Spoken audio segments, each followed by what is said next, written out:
Hey everybody, welcome back to another episode here of In the Zone. This is episode 209. I'm Giancarlo Aulino, joined here as always, co-hosted by Chris Martelli.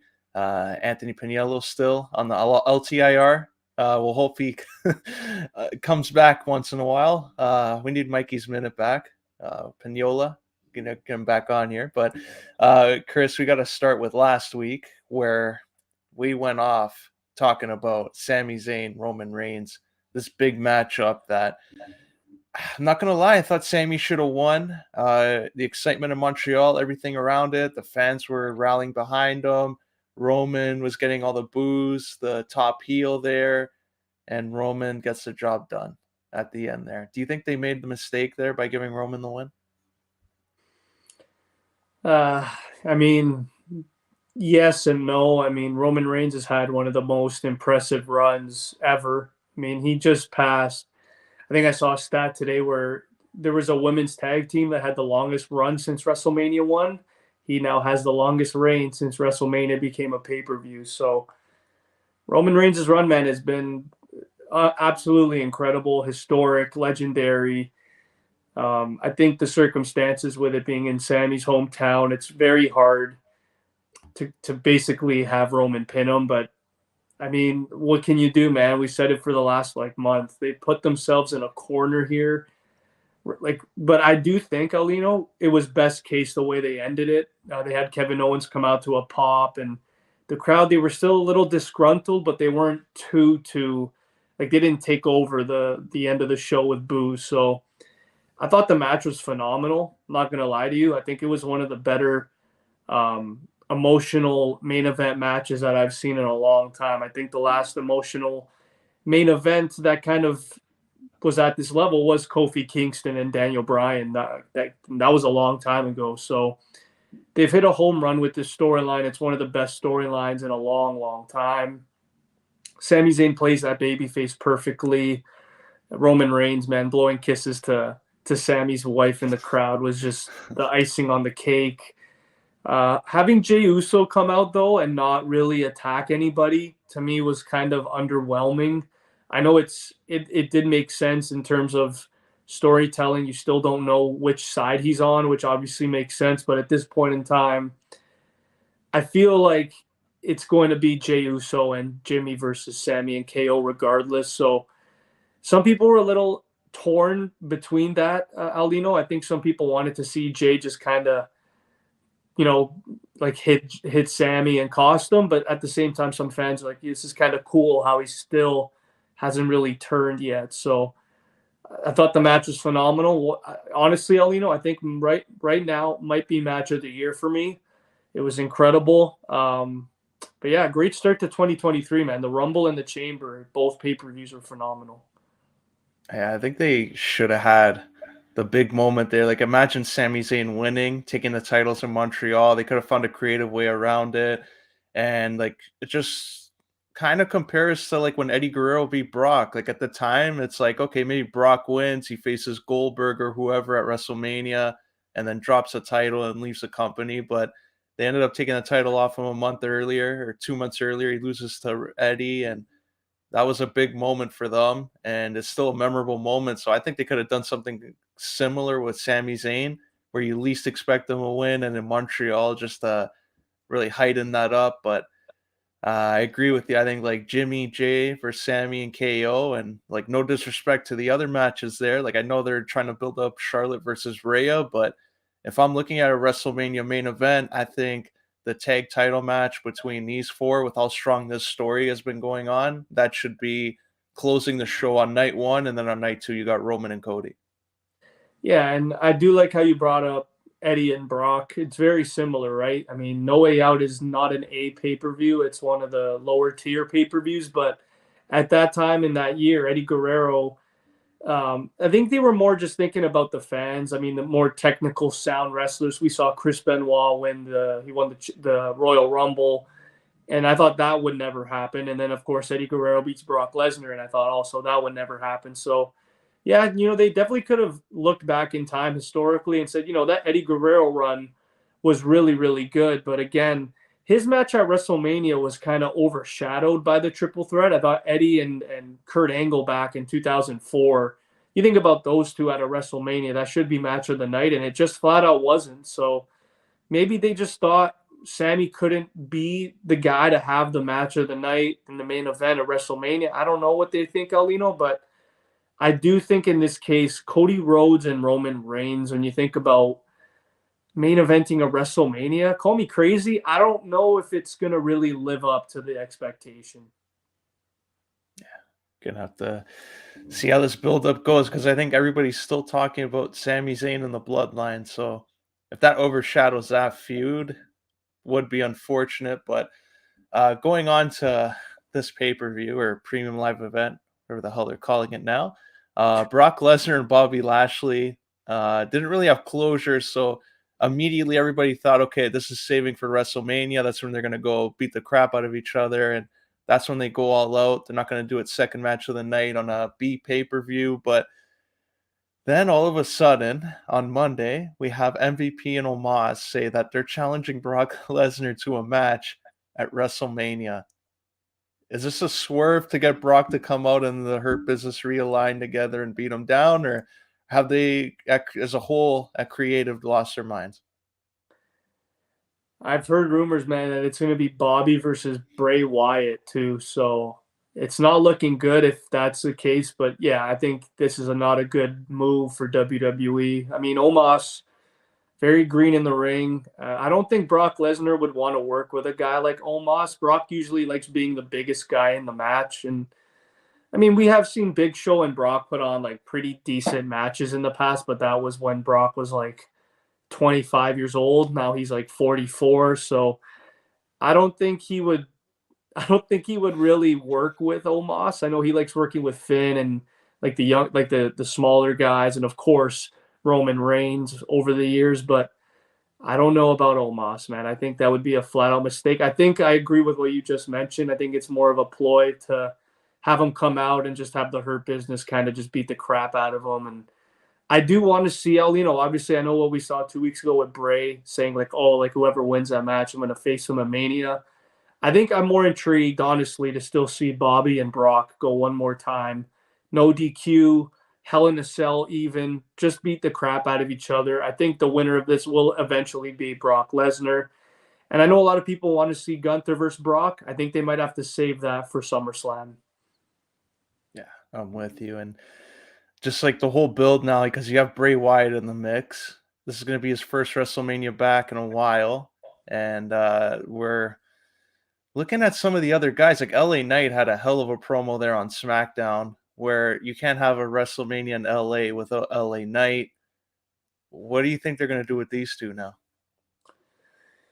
LA Knight is an intriguing name. I think he's a guy where the star power isn't there to have an interpromotional match where, like, let's say there's a guy on Raw that's not doing anything. Like, I don't know with LA Knight, man. Like, this is a guy that, for me, honestly, I know a lot of the fans won't agree with me when I say this. I think he's already kind of like a mid-card to sub-main eventer. I wouldn't be surprised, Aulino, if we got to see maybe a Miz versus LA Knight. I think that would be pretty cool. But again, they're both heels at this point, so I don't think it would work. But you look at the names on SmackDown, it's just not feasible for LA Knight to really be in a WrestleMania program, man. It's sad to say because you have Drew and Sheamus going for the Intercontinental title. It looks like you got Gunther, who's the guy who's been running it there. The only guy, Aulino, that I think maybe you could have LA Knight go up against, and it makes no sense, is Karrion Kross. But like again, they're both heels, so I don't know what they're thinking with LA Knight. Honestly, Aulino, it's sad to see, but his mic work could carry him to a program if Triple H wants him to. Here's a name that's also been floating around a little bit. What about Randy Orton returning? Do you think they have a big match set for him, or do you think he's going to be a surprise maybe for the night after WrestleMania? I mean, they're going to have to get him on TV quick if they want him at WrestleMania. It's coming quickly, man. And you look at the names on SmackDown. it would honestly be beneficial for a Randy Orton to face like a Karrion Kross or an LA Knight at WrestleMania. It won't benefit Randy Orton by any means, but if you look at Karrion Kross's body of work, he faced Drew McIntyre, was phenomenal in that program, and then all of a sudden, like they've had no plans for him since. So I think Karrion Kross would be a guy. If I'm Randy Orton coming back, and let's say Triple H goes up to him and says, you're going to face one of these guys, I think Karrion Kross would probably be number one on his list. But do you think Randy Orton, Aulino, could be a guy that can kind of face a guy like a Gunther at WrestleMania and everyone would be okay with it? Or would you rather see Randy take on maybe like a Drew McIntyre in a singles match?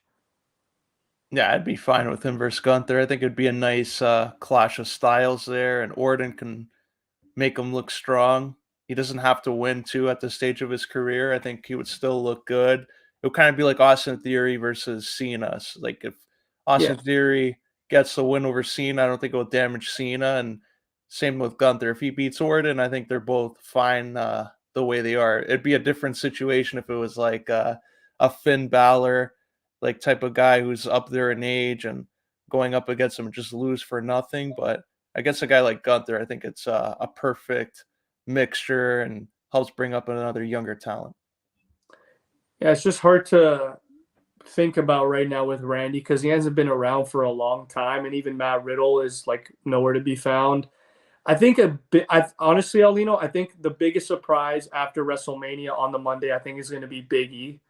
I wouldn't be surprised if he came back at some point and maybe went after Lashley or went after somebody of that nature. I don't think he'll go for the title immediately, but I think he's a guy that could definitely bring a meaningful program to either SmackDown or Raw. What do you think about Big E, man, when he comes back? Because we're talking about Randy. Why don't we just kind of transition to another guy that's been out for a while in Big E? Yeah, I'd love to see Big E back. It would just be like I didn't think he said like in March he has to. It's like the 1 year mark where they see how his neck is to see if it'd be safe for him to wrestle again or how he would react to it, bouncing off and like taking bumps and stuff. So if they say they give him the clear, they go ahead to go and do it. I think the first program he should do is against a heel and maybe go after a guy like Gunther and say he wants a title. He want the Intercontinental title when Big E was holding it. That was like something that was making him a commodity there, where you can see him in the main event and he wins a title. So I think that would be a good return. Gunther is a big name, and a guy like Big E, I don't think they would throw against Roman or Cody. So I think that would be the next safest option. I like that, man. I think I know that the injury is definitely like almost career ending, but if there's one thing we know about people that really are focused. Look at guys like Edge and Daniel Bryan. Anything's possible. They can come back and win even another title. So I'm expecting big things from Big E. If it's not, soon, maybe in a year or two, I think he's still going to be a big time player for WWE. I agree. And just speaking on these chamber matches, the men and women's chamber matches, I thought they delivered. We saw Montez Ford steal the show there, and his Seth looked good, but like from what I saw in Montez Ford, I think both guys and just the Street Profits, just what they've done on their personal like singles runs when they've been given a chance. I think it's been amazing. I think they should have split them both up. One of them doesn't have to be a heel. You could put Dawkins on SmackDown and keep Ford on Raw. But from what I saw there, like these guys are ready. Like give Montez Ford, give him a run there as a single star.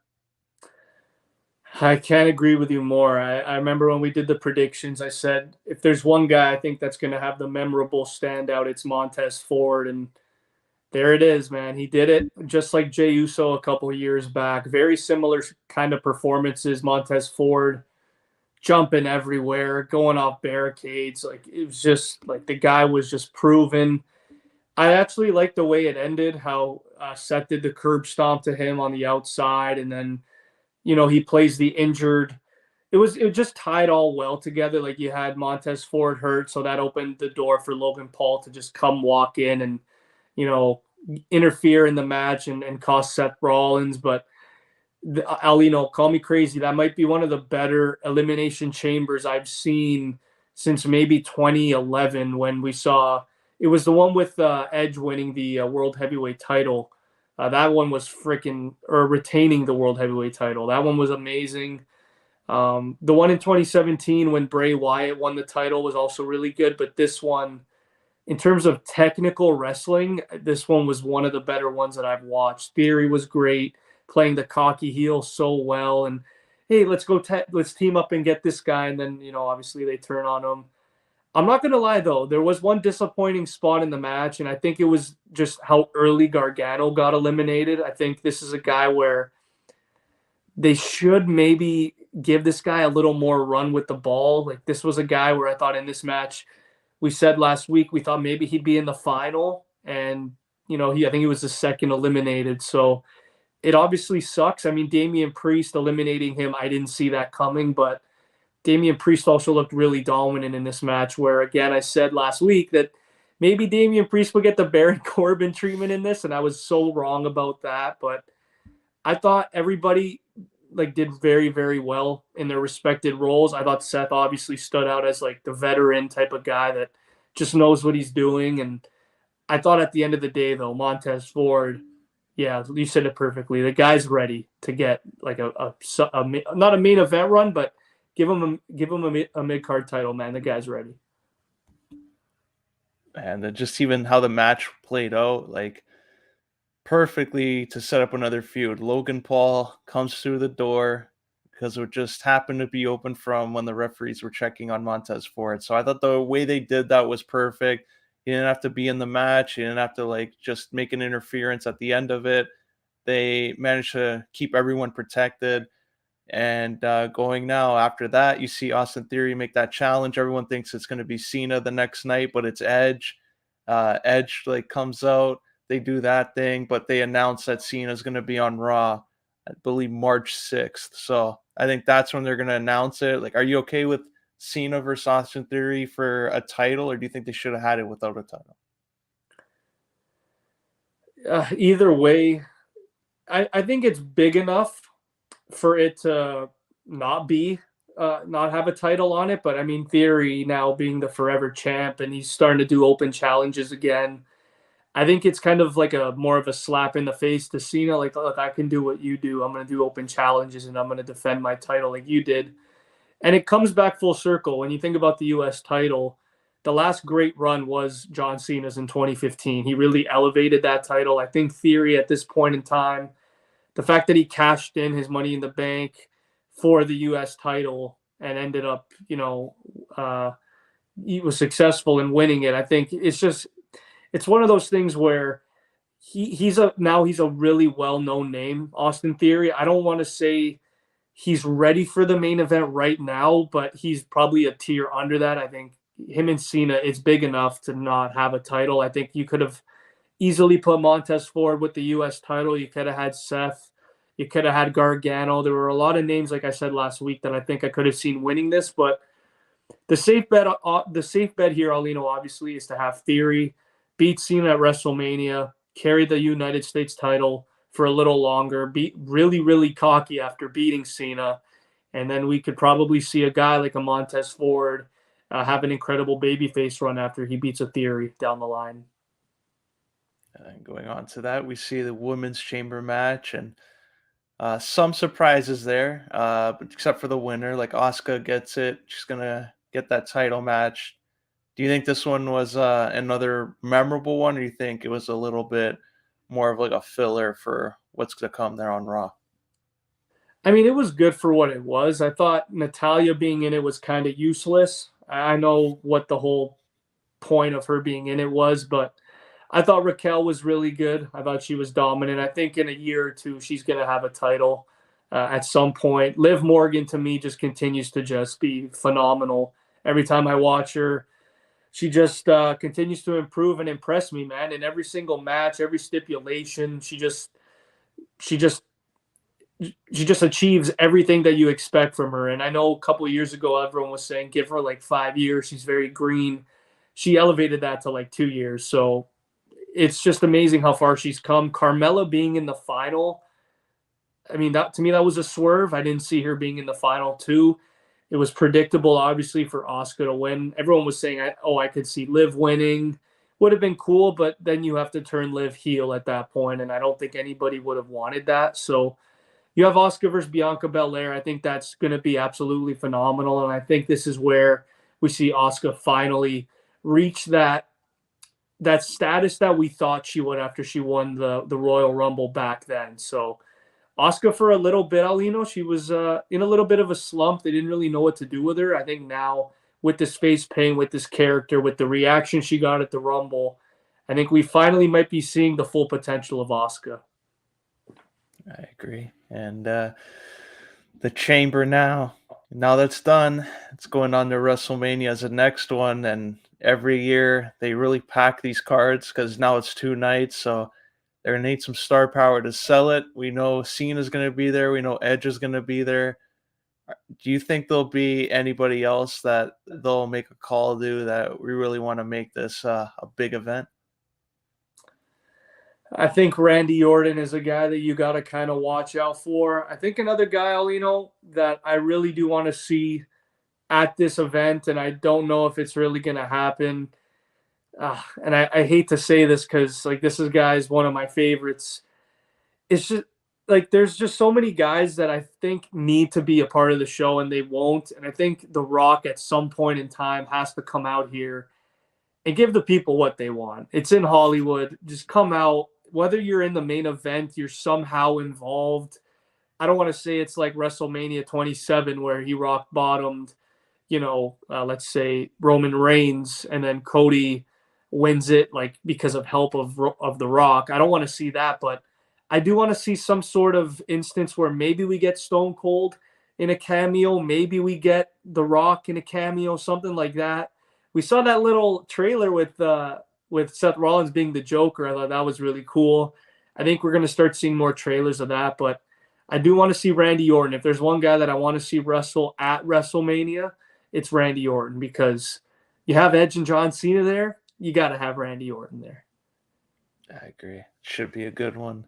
I think The Rock, you have to. Like, this whole story, I think, was started so you can do Roman versus The Rock. And after every year, it's like, oh, yeah, Rock, maybe next year we'll do it. So, okay, let's keep the title on Roman for another 6 months to a year. And then after The Rock's not going to be at WrestleMania, okay, let's keep it on him for a little while longer. Let's give the Sami Zayn feud a run. So I think they have to do it. If they don't do it, I think they'll be one of the biggest missed opportunities for all of them, especially what Roman's been doing these last couple of years. But uh, WrestleMania right now is 39, I believe. So next year is going to be WrestleMania 40. Do you think we'll have something where we're going to see more younger talents than usual go over on the veterans as a way to like kickstart like a new era? Or do you think right now they're nicely balanced with their roster?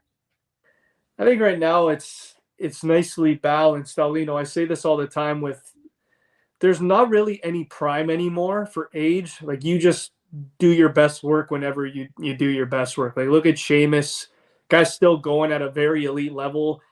When he was younger, 2015, he wasn't as good as he is now. You look at AJ Styles' body of work, you look at Randy, you look at Finn Balor. Like these guys are in their 40s and they're still really, really good. And look at Edge in his 50s. But I do think when you go into WrestleMania 40, you think about guys, for example, the young guys like Montez Ford. You think about Austin Theory, Rhea Ripley, Bianca Belair.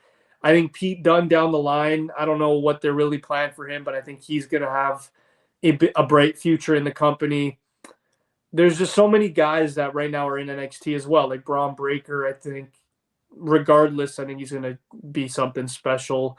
I think Triple H has big plans for him, but I think it's perfectly balanced right now. There's a lot of guys out there that you think are younger and they're just flat out not. So I mean, Seth Rollins is still only like 35, 34 years old, and everyone's like, oh, this guy's like 40, like he's old. It's like, no, not really. He's not really old. He came in at like 25 years old.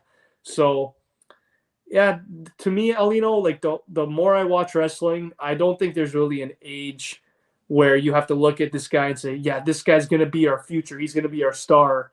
Because I think, honestly, Alino, if you're at the top of your game, like a Big E was, he was what, like 6, 7 years into his wrestling career, finally hit the top. So for a guy like Theory, it's different where like this guy is probably going to be one of the better, he's going to have one of the better careers, I think, when we look back at it in 15 years. But everyone else, it does take a little bit of time.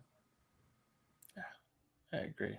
Just look at some of the guys that ended up getting success later on, like an Eddie Guerrero, like we were talking about earlier. Took a while before he became that world champion. So I think as long as these guys keep at it, they'll eventually get to that goal. But Chris, this is an exciting time not only for WrestleMania, NHL Trade Deadline. It's like the second part. They have free agent frenzy, and then the trade deadlines. Trade deadline never really lives up to the hype for most years because all the teams do business beforehand. But Patrick Kane is on the board, and it looks like he really wants to get traded. I don't blame him.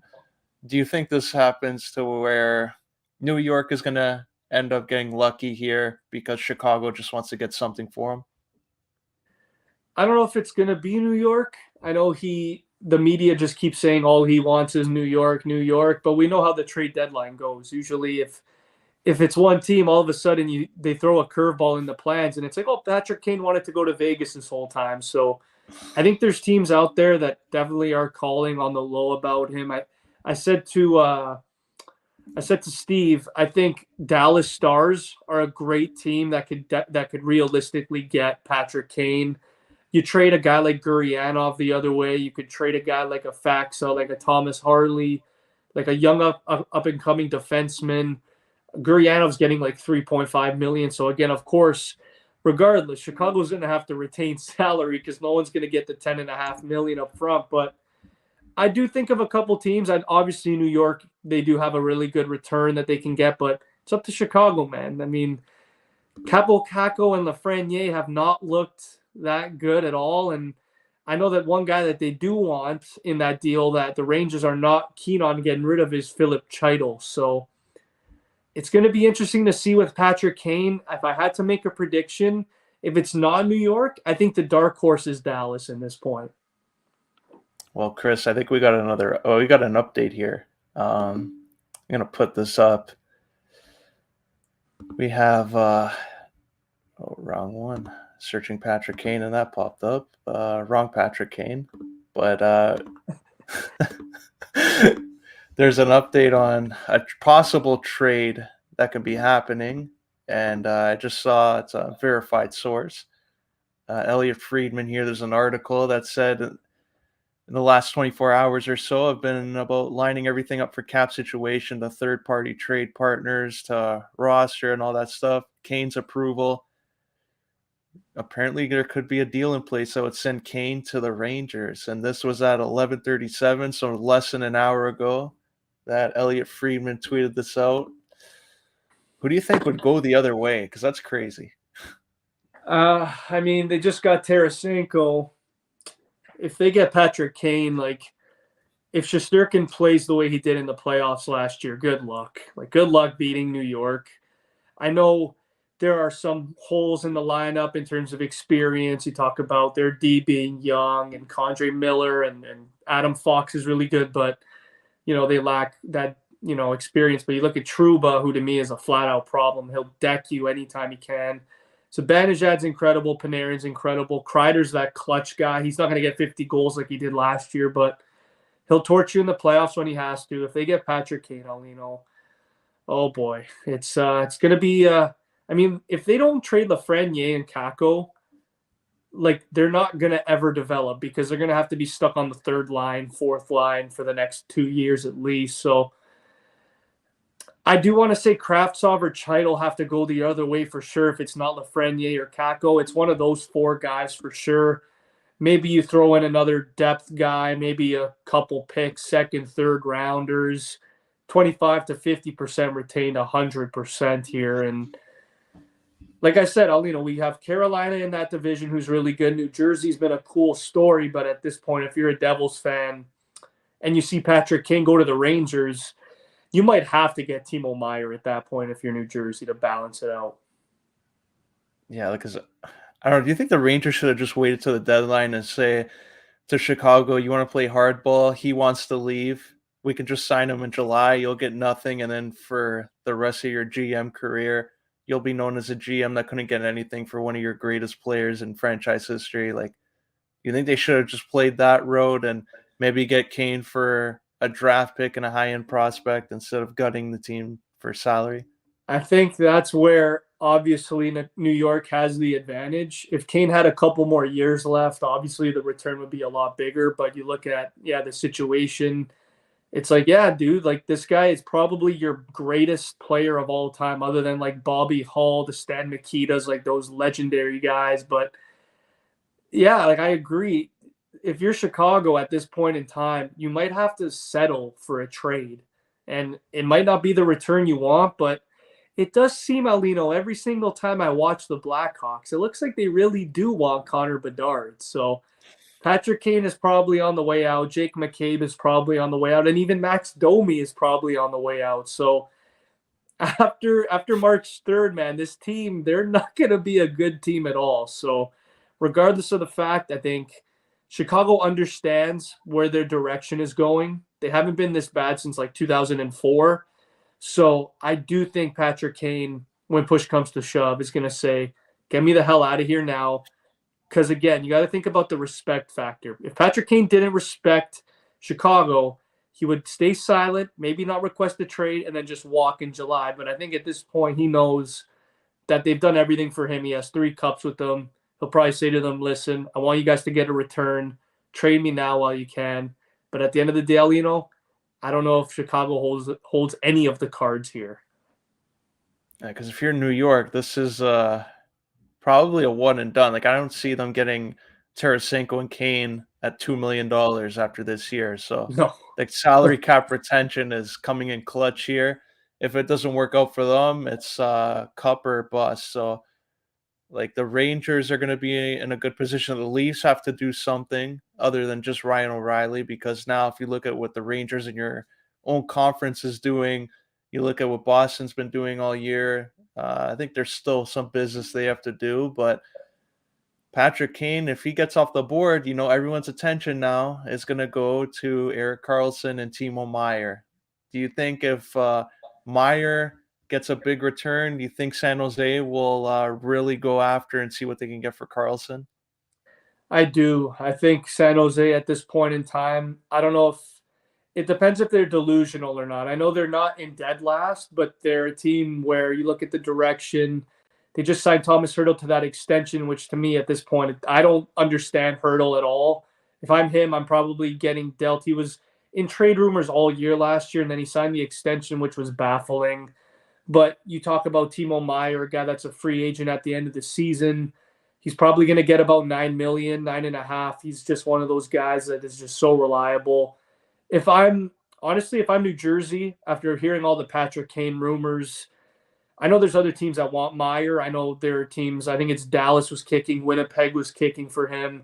But I think if you're New Jersey at this point, you do have a good enough prospect pool to kind of give him a pretty good return. You can give him Holtz, Dawson Mercer. I don't know if the Devils want to get rid of him. He's been on a heater lately, but he's been linked to the Timo Meier trade rumor. So if Timo Meier does get dealt, which I do think is a certain come March 3rd, I think Erik Karlsson as well. We're going to look at something similar to Patrick Kane, where there's gotta be salary retention at some point in time. And I think Edmonton right now is the favorite to get him. As Edmonton right now, I think they're second in their division. And obviously with McDavid in his prime and dominating, you get a guy like Karlsson on the back end that could only benefit your team. But Aulino, I think the Edmonton Oilers have to go out and get a goalie, because Jack Campbell and Stuart Skinner are it's just a recurring theme in Edmonton. I mean, we saw Cam Talbot a couple years ago with Edmonton. They couldn't beat Anaheim in the playoffs. They have Mike Smith last year, who at times was good, but when it came down to it, he let them down. So I know everybody's talking about Erik Karlsson to the Edmonton Oilers, but Aulino, do you think they got to go out there and look for a goalie at this point? Oh, definitely. I think the Campbell experiment didn't work. The Leafs probably are happy that the extra 500K was a deal breaker and he decided to leave. But I just think, like, if you're gonna make a trade for Karlsson, might as well ask for Reimer in the deal at this point, because Reimer's been playing decent on a bad team. maybe if he's on Edmonton, he can have some good run for them and play a lot better. But if you can't get rid of that contract, it's going to be very tough. That's probably what's limiting them and what more they can add to this team, which has Hyman, who's a good pickup. You have McDavid, Draisaitl, Nuge. So I think if they had that extra 5 million, it would benefit them so much. And maybe this might sound crazy, but Vancouver was looking at maybe putting Demko in the trade block just to see what they can get out of them because they want to get Bedard too, and that would obviously, since they're playing so bad and Chicago's playing so bad, that might give them some more leverage to get the extra picks there. But if you're Vancouver and you're Edmonton, do you think Edmonton should try and go after Demko there? Yeah, I like both cases there. I like the Reimer take just because Reimer's motivated as hell. This is a guy, he's like 34 years old now, kind of.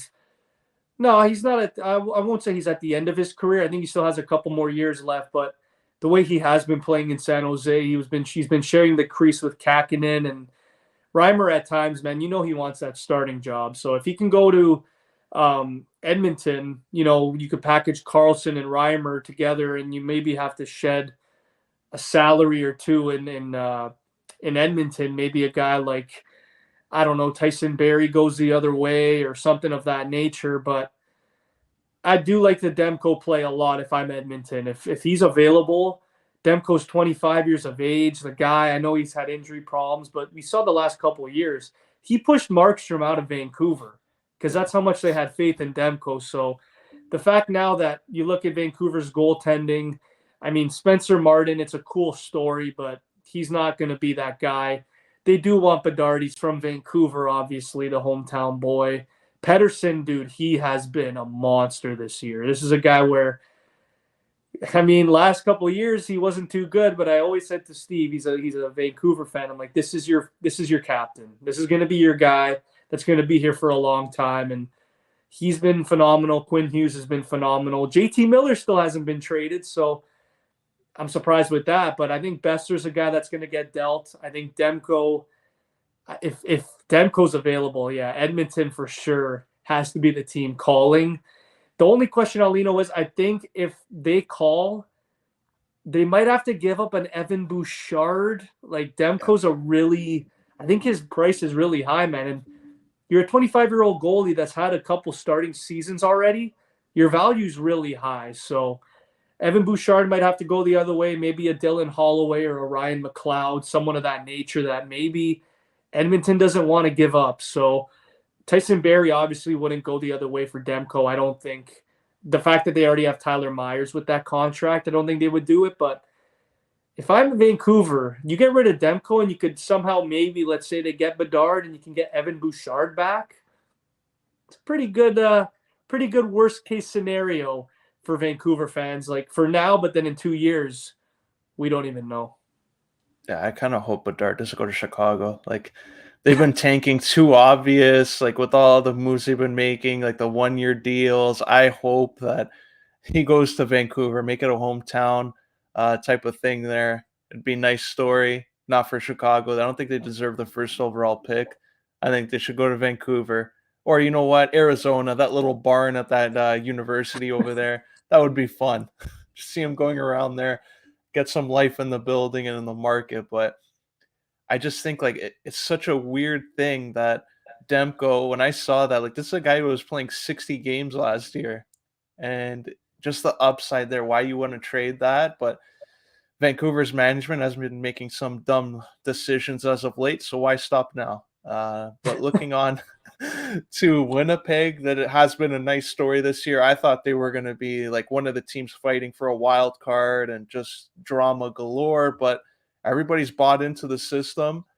Do you think they'll make a big move, or do you think they'll just stick with the roster they have and look at the draft as a way to make some trades? I mean, I thought they were going to get Jonathan Taves. I just think, again, he's from Winnipeg, and the story and the fit, I think, would have been amazing. But unfortunately, with the whole respiratory problems with him with COVID, it's unfortunate. He's not getting traded. I think the fact that it's either he's probably going to retire in the offseason or maybe get a 1 year deal somewhere. but I do really love the way Winnipeg has really turned the tide. I know the whole Scheifele drama in the offseason. We thought that this team would be, like you said, like a wild card team. Hellebuck, dude, just continues to impress me with his consistent play. This was a goalie where a couple of years ago he was doing the Bobrovsky, man. He was borderline Vesna and then struggling to start. But the last couple of years, he's put 3, 4 really strong seasons together. Cole Perfetti, dude, is going to be amazing for Winnipeg. This is a guy that really has elevated the second line. Pierre-Luc Dubois, Aulino, you look at his stats, almost a point a game. Kyle Connor is that elite level talent. The guy is, I think, top 10 quietly in scoring. If I'm Winnipeg, I'm circling a guy like a Max Domi. I'm trying to get a Timo Meier. I'm trying to get a little more offensive production. Josh Morrissey's had a phenomenal season. And another guy that I do think they should go out and try and get is a Gavrikov, is a Eric Gustafsson on Washington. Just one more defenseman I think they need, because I have heard, Aulino, that they do have a couple hot shot prospects that they are almost certain willing to get rid of, like a Ville Heinola or a Barron. So Winnipeg's an exciting team, man. I didn't think they would be in this situation. I love their head coach. I think he was phenomenal in Dallas, has the same culture, brings it to Winnipeg, smartens the hell out of the star players, because we were talking in the offseason. What is Scheifele and Wheeler? Are they going to just leave? And like, they've just bought into the system, like you said, and it's been really good. So I'm really happy for Winnipeg, as they are a Canadian team. I'm really rooting for them. And I can't believe I'm saying this, Aulino. I still think to this day they won the Line trade. Yeah, that's looking good right now. It looks like they did. At the time, it looked like Columbus is going to be this team that everyone's going to be talking about, and they've struggled a lot and going They through might get ups and Bedard. downs. Yeah, that's imagine that. Bedard, Gaudreau, and Line. Johnny Hockey. You got Connor coming in, and Line. Maybe Line will be a little bit more invested in that. Hopefully, he'll play more than 3 games in a row. But going on to the Leafs, because Mitch Marner has been the MVP of this team all For year, sure. Yeah. and everything he's been doing, like with guys like Ryan O'Reilly, and making them in positions where they're going to succeed, get the puck, they don't have to do too much. Do you think they should just go after another forward there, like a sniper on the wing, so Marner can play off Tavares and another guy, or do you think the defenseman is a priority right now? I think defense is priority for this team. I mean, Justin Hall is not cutting it. I like Connor Timmins. I think he's a cool story, but you need another Aulino to be successful, I think, specifically after what Boston just did, getting Orlov. Their D core is phenomenal. Like, they got Orlov, they got McAvoy, they got Carlo, they got Grizzlick. Like, they got a great back core right there. And Pasternak, Marchand Bergeron, Taylor Hall, Zach Coyle. Like, their team is just so good, and they have Nick Foligno on the fourth line. I heard again, I hear the Leafs they're really trying, if they can, to get a guy like a Sam Bennett. And if you can get a guy like that on the third line, that just completes it, man. Like, you could have Ryan O'Reilly second line, keep Tavares on the wing. You could have Sam Bennett with maybe Engvall and Matthew Neese come playoff time. I do think maybe we do need one more forward and one more D, but we look at the salary cap. It's going to be tough, man, to really get someone meaningful unless you ship out a Kerfoot or you ship out an Engvall or a Robertson. We've been saying this for the last 2 years, Aulino. Do you finally see the Leafs trading Kerfoot? Yeah, I think Kerfoot, and I actually think Robertson, they might do it now, because if they're seeing all this demand for Nice, maybe they look at him and say, like, you can just have him for 900K for the next 3 years. And if he has all this upside, there must be something special there that we can tap into and benefit our team, rather than just trading him and getting a veteran player and let him go and help someone else. So I think with Nice emerging as this high end prospect, and probably their best prospect in the system right now, they'll probably look at Robertson as a guy that they can move out and see what they can get. I don't know if Luke Shen would be the guy. Like, if Luke Shen's packaged with somebody, and you can throw Robertson and you can get Luke Shen on top of like another star on their team, maybe a Besser to come in, I think that would be something that they might consider at this point. Yeah, I do think the most likely option for us in terms of forward, it is Max Domi or like a Sam Lafferty, like someone like that, like not a household name. I mean, Max Domi is a household name, but you would have to get rid of a Kerfoot and maybe even a Robertson to get Domi. But I do think Robertson has to go, man. And there's no knack to him. Like the guy, he's had his injury problems, but even when he's healthy, I don't see him being a top six forward with this team. As long as Willie's here, Marner's here, Matthews, Tavares, you have Bunting, who they really like. I think like Robertson at most would be the second line winger, and we've seen at times it's worked, but he's not been consistent enough. So if you can trade a Robertson to bolster your playoff chances, I'm doing it 9 times out of 10. And the fact that Matthew Nice is rumored to come to our team come April and be a part of our playoff run, that's also intriguing as well. So I like Max Domi a lot, man. He has 46 points in 57 games this year. He's playing his ass off. I think he is going to get a pretty decent contract next year or whenever it's up. He plays with all heart in the world. If he comes to Toronto, his hometown, he might be a little more motivated than we think. So if we can get a Max Domi, if we can get a Luke Shen, and we have a guy like Ryan O'Reilly, Aulino, I like our chances specifically against the Tampa Bay Lightning this year. There's some more updates here on the whole Rangers and Chicago trade talks. Apparently, it looks like Patrick Kane going to New York is a 99% because Kravtsov is a healthy scratch tonight due to management reasons. And that can only mean one thing, that he's part of the deal for Kane. And it's almost finalized, it seems like. Do you think now is where teams are, it's going to be the domino effect that, okay, Kane's off the board, now we're going to see like 10 trades be announced before that long marathon special where they're probably going to be talking about AHL deals? I hope not. I mean, I love the trade deadline. They put a lot of work into it out there. Our boys on TSN, I think they do a phenomenal job every year. But if Patrick Kane does get dealt today, let's say, which again, it seems like it, I think in the next couple days, you're going to see the big fish gone in Timo Meier. And I think it's going to be a team that's in the same division as New York, if you catch my drift. I think the Devils are the team to land Timo Meier. They got Alex Holtz, they got Dawson Mercer, they got a boatload of first-round picks. Jack Hughes, dude, is right now a top 10 center in the league. He's fourth in Hart Trophy voting right now. If I'm the Devils, after seeing Kane go potentially to the Rangers, you have to get Timo Meier because, Aulino, we know it right now. Carolina's in first. The Rangers and the Devils looks like they're going to be facing each other in the first round. That's going to be box office if Kane goes to the Rangers and Meier goes to the Devils. And do you think that's a nice return there? Kravtsov, Letition, like, do you think those are nice names, or do you think there's going to be a lot more to this than just those two? I mean, Kravtsov does have potential, no doubt about it. He went, I think, 9th overall in 2017. He's a guy that went to the KHL. I think it was 3 years ago when it was COVID, and we did see some rumblings of him being disgruntled. Remember what happened with Elias Anderson when he was on New York and he requested a trade? Kravtsov did the same thing, but then he bought into the system.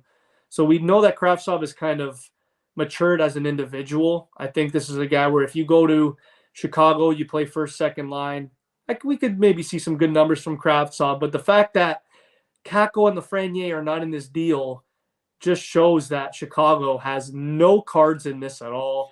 They're desperate to get rid of Kane. And it's sad to see because, you know, every good team, every good run has to come to an end. But just the way that Chicago's, like, just the last couple of years, it's just left a really bad, sour taste in my mouth with the Blackhawks. So you said it best, Aulino. They're really trying to tank. I think here, you know, you don't even get Kako or Lafreniere in this deal. To me, it's mind-boggling. But Kravtsov is a guy that I do see have a little bit of potential going to Chicago. I like it. See how this develops as the hours go on here, and probably tonight, once the Rangers game's over, that's when they'll probably announce it as being confirmed and like finalized and all that stuff. But uh, I'm looking at other teams like Pittsburgh, Washington. Those teams come to mind. Like you have a core on both teams that's not getting any younger. Like they're in win now mode every year. Are you happy when just like the low, I guess not quality, but it seems like the names that are being rumored out there, like, is it disappointing that these two teams aren't going all in and going after anyone? I think it's gotten to the point, Aulino, where it's kind of realistic, where you look at the salary and you look at everything that they're kind of committed to, like Kuznetsov, Backstrom, and Ovi. Those contracts are huge. You look at Letang, Malkin, Crosby. Those contracts are huge. So even TJ Oshie's contract is pretty big. So it plays a factor for sure. I mean, to me, the biggest fish, if you want to sign a forward here, other than Meyer and Kane, is probably Besser. If Besser were to go to a team like Pittsburgh, be on the second line with like a Raquel and Malkin, that's pretty terrifying. And I've been saying this the last 4 or 5 years. There haven't been a lot of results for Pittsburgh and Washington, but they got the experience. They have the cups. If you really want to face a team like Pittsburgh after adding a Besser, good luck. Because as good as Kane and Tarasenko would be on the Rangers, you never want to face Malkin and Crosby with a fresh face like a Brock Besser, a guy that needs a new scenery. If I'm Pittsburgh, I know they've been pretty quiet, but they need to try and get a guy like a Brock Besser out there, because if they get a guy like him, Brock Besser might find his scoring touch that we saw back in 2017. I like it because yeah, just looking at their team. I was looking at the cap just now and scrolling down that just to see the contracts. Like Letang, he's making a lot. Crosby, Malkin. So I know it could be tough if you want to look for long term pieces, but for rentals, like I think they could be in the market for some guys to come in. Even another defenseman wouldn't hurt. But we'll close on this one because I think some teams should look at a loophole here and do some sneaky stuff. We saw Shea Weber get traded. Supposedly, he's obviously not playing, but he got traded regardless. That contract, it's an LTIR. If you're teams like Toronto, Pittsburgh, New York, anyone, do you make a trade for Jonathan Taves, put him on the LTIR? Uh, the trade will go through, but then come playoff time when there's no salary cap, look who's cleared to play all of a sudden, and you put them on your team. That's a loophole I think that nobody's exploiting here. Do you think you more of these teams should look into that? Absolutely. The guy is one of the greatest leaders of all time. I mean, the salary sucks, but if you could retain it, trade him for like a B prospect and a fourth, third round pick, you're doing something right there. Because we saw over the years, dude. Look at Tampa Bay all those years ago, going 18 million over the cap and winning the cup. I think if the Leafs can do something like that, I know everyone would hate the Leafs. Oh, they cheated, they went over the cap, but hey, we beat the system just like Tampa Bay did a couple of years ago. I think if Taves were to come to Toronto, oh boy, are we? It arguably already is the greatest Leaf team of all time when you look at our team on paper. You add Jonathan Taves to that fourth line, it's the best Leaf team of all time, and it's not even a question. So, I do want to say this though, because we did talk about Pittsburgh, Washington. This guy won 2 cups with Pittsburgh.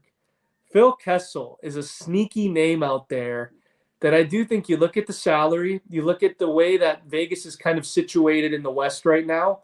If you're a team out there like a Dallas, like a Pittsburgh, are you calling for Phil Kessel? I think Vegas might want to keep him because that was like a low number that they got him for, and in the playoff time, he's a different guy. So I think they're gonna use that as play him for the year in this kind of role, and then come playoff time, you can go up and down the lineup, get hot at certain moments. I think that's what they were banking on. There was a gamble for the whole year, and they're hoping that it pays off because we saw in Arizona what he was able to do there with that team, and just making sure everybody around them was better. And they got some wins there. They lost to Colorado, but I think in that first opening wild card round, they managed to get through. So I think it would be hard to see Kessel get traded after him being signed as a rental to Vegas, but I think the Taves one is the one that you have to go because it's Toronto. Like you're not breaking any rules. He's an LTIR. He just so happened to get cleared, and in the you can just tell them when they ask you what about Jonathan Taves, you can say we only traded for him because we want the first negotiation rights with him when the season's over. We want to be that first team that he talks to. That's the only reason why we traded for him. He said he could play hockey after, and he was cleared, so we put him in the lineup. I think that's the way around it. But Kessel, I think it's going to only be a Pittsburgh, maybe even Toronto if they can do that, or Colorado, Edmonton, like one of those four.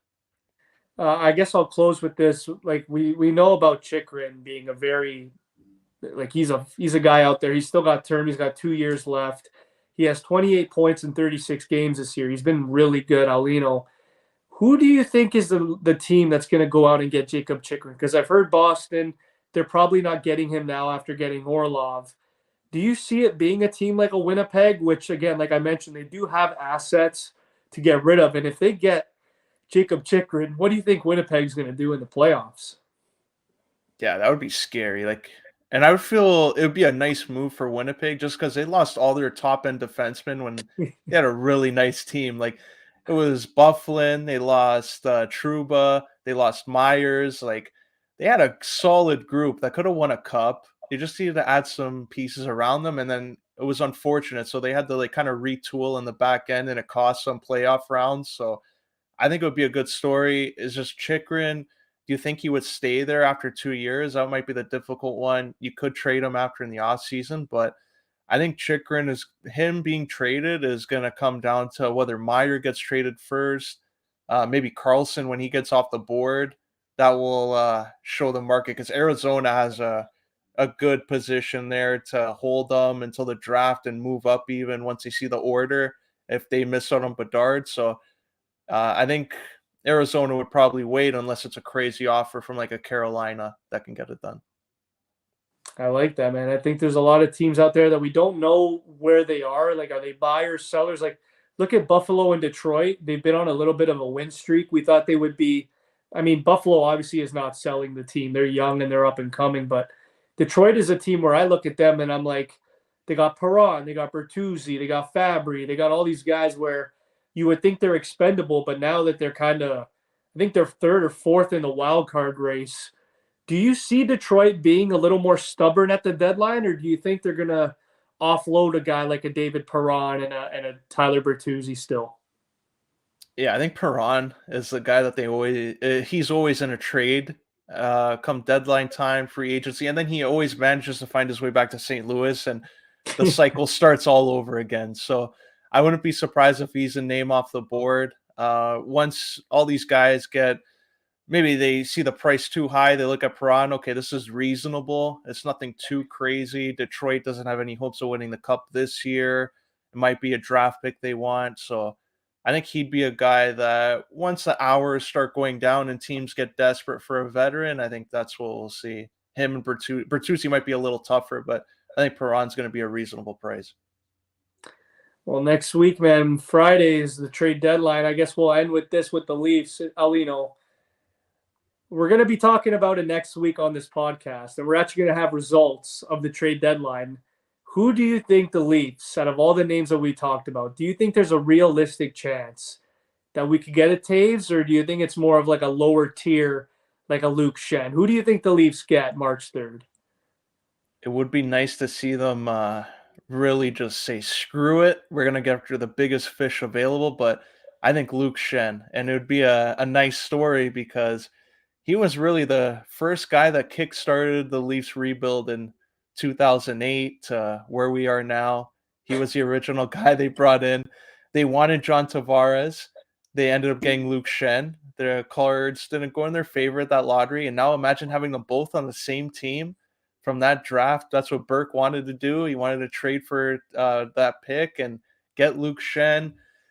It'd be a win for Burke because then he can brag and say, that was my draft pick that's on the Leafs right now. And he was the guy that rebuilt it and put it together. So I think it would combine the different eras of the Leafs rebuild, which has been going on for a decade. And it would be a nice story to see Luke Shen on the team. I agree. I think realistically, we have a good shot at getting Luke Shen. I like the way he's been playing the last couple years. Struggled to stay in the league in 2016 to like 18, but since going to since going to Tampa Bay and then Vancouver, he's really found his niche in the league, and he's kind of like that guy, like how Ron Hainsey was back in the day for us, like a shutdown D. He'll play about 22 minutes. Maybe you could have Luke Shen be with Morgan Riley on the top line because we know Riley likes to pinch a lot. Luke Shen could stay back, and you have like guys like David Kampf, a couple other guys just stay back for a guy like Riley. What do you think about? There's another name out there that I've heard for the Leafs. I don't know if it's as impressive. His cap is a lot more. I heard the Leafs are trying to get Tyler Myers from Vancouver. If you're the Leafs, are you doing that, or are you just kind of going more the cheaper option with Luke Shen? I think if you can get both Luke Shen and Myers and offload some salary that you might not need anymore, like Kerfoot would have to, I think, go. That cap hit would be off the books, but Muzzin is a LTIR, so they do have cap to work with. I think he was at like 5 mil, so that's why they were able to take a risk there at O'Reilly. And when they got his cap, it did cost another draft pick, but at least you only got like 25% of his contract because two teams are retaining salary. I think we can see something similar. It's you have to find the right team and you have to give them the asset back. So I think it's realistic. They can get one or both of them. Maybe you look at Philly. I know JVR. He's been coming off. Maybe if you can get him for a cheap cap hit, if he gets bought out, that'd be the best case scenario. But I don't think that's realistic. So a Luke Shen, Tyler Myers is probably the two I would go after. I like it. I think JVR is the guy that we got to watch out for. I think JVR might be going to Dallas. I heard he might be going there, playing on the second, third line with Marchment and Faxa. I think would be really good for Dallas's cup run as well. JVR is not a flashy guy, but he can help you for sure to get some goals. So, regardless, man, we're excited for Friday. It's going to be intense. That's episode 209. It's going to be a fun one. I hope it doesn't end up being a day filled with no trades, and we're going to find out like what Wilkes-Barre, Scranton, or all these other teams in the AHL, the Checkers, that they made some minor trades. So I hope we see some big trades saved until then. But we'll find out next week. This is Giancarlo Aulino, Chris Martelli, signing off.